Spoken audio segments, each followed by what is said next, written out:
Please like the video and subscribe my channel to get updates. Also press bell icon to receive notifications of new uploads. Hello friends, I am Dr. Ajay Verma.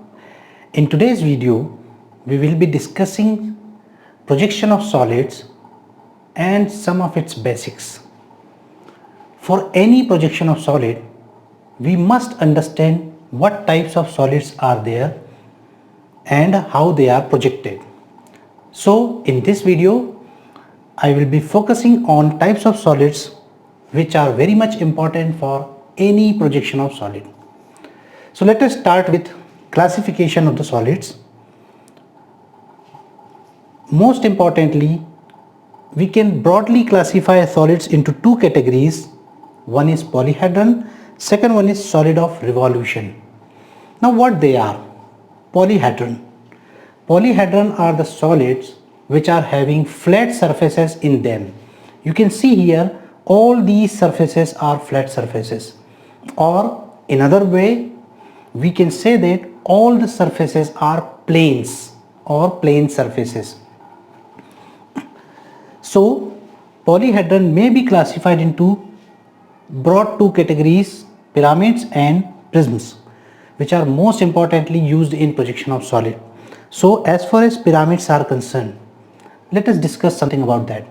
What are pyramids? Pyramids are the structures or polyhedron which are having a base as a regular plane and an apex.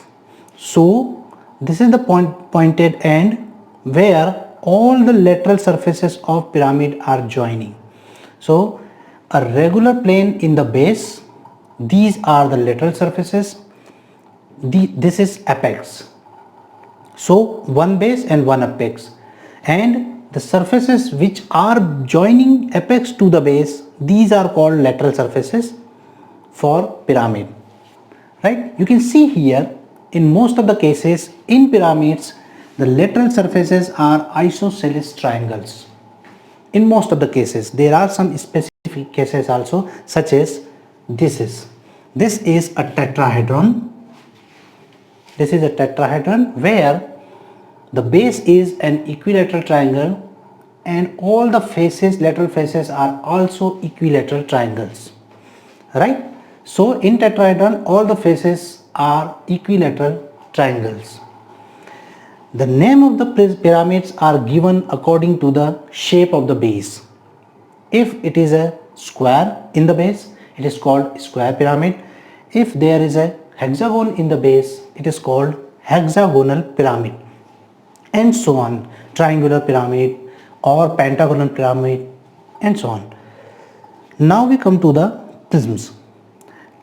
What is a prism? Prism also is a category of polyhedron, but the difference between prism and pyramid is that in case of prism there will be two faces, upper face and lower base. So, and the lateral surfaces are rectangles rather than isosceles triangles.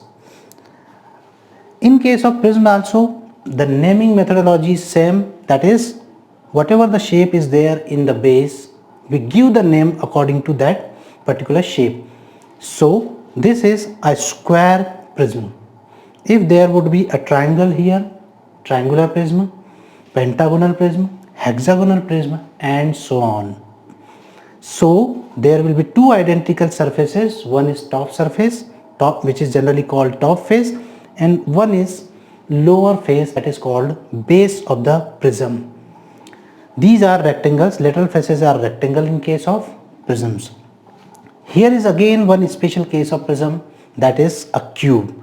If I reduce length of the prism such that the length of the prism becomes equal to the length of the base side, then it will be called as a cube. Second category of solid is solid of revolution. Here we are having shapes like cone, cylinder, sphere. Why they are called solid of revolution? Because these solids are generated by rotating some plane about an axis. Axis is nothing but a fixed straight line about which we are rotating some planes.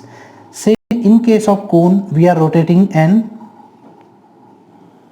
equilateral triangle about this axis. So if I rotate this equilateral triangle about this axis, I am generating this cone. That is why these lines which are generating the solid, these lines are called generators of the cone.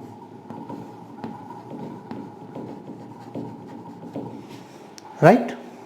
This is axis, these are the generators, and this is the base. In case of cone, there will be a circular base. In case of cylinder also, there will be a circular base and a circular top face. It is generated by rotating a rectangle like this. So if I rotate this rectangle above the axis, I can generate cylinder. Similarly, if I rotate a semicircle about the axis, then I am generating a solid sphere. So this is all about the important solids which are to be understood before attempting any question of projection of solid. That's all for today's video. Thank you very much.